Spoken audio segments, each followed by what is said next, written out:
ইসলামী ছাত্র শিবির সিরাজগঞ্জ শহর শাখা কর্তৃক আয়োজিত মাহে রমজানকে স্বাগত জানিয়ে আজকের এই বর্ণাঢ্য র্যালি পরবর্তী সমাবেশে উপস্থিত নেতৃবৃন্দ, তৌহিদি জনতার একাংশ, সকলকেই মাহে রমাদানের শুভেচ্ছা। আহলান সাহলান মাহে রমাদান। সম্মানিত তৌহিদি জনতা, সারা বছর দ্রব্যমূল্যের ক্রয় ক্ষমতা নিয়ন্ত্রণের মধ্যে থাকলেও আমরা লক্ষ্য করি রমজান আসার সাথে সাথে কিছু অসাধু ব্যবসা দ্রব্যমূল্যর ঊর্ধ্বগতি বাড়িয়ে দেন।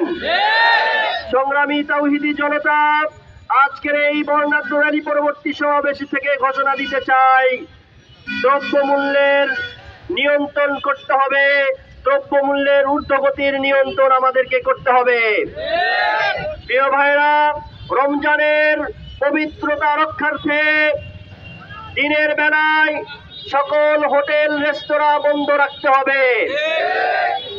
রমজানের পবিত্রতা রক্ষায় অনলাইন সহ সমাজে সকল ধরনের অশ্লীলতা বেহায়াপনা বন্ধ করতে হবে।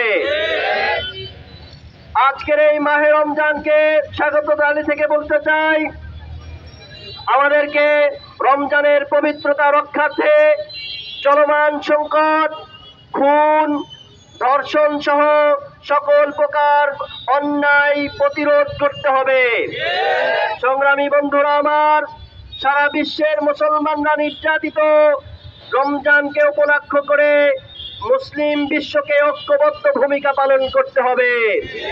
সবাইকে ধন্যবাদ জানিয়ে ইসলামী ছাত্র শিবির সিরাজগঞ্জ শহর শাখার পক্ষ থেকে আবারও মোবারকবাদ জানিয়ে আজকের বর্ণাঢ্য স্বাগত র্যালি এখানেই সমাপ্তি ঘোষণা করছি। আসসালামু আলাইকুম।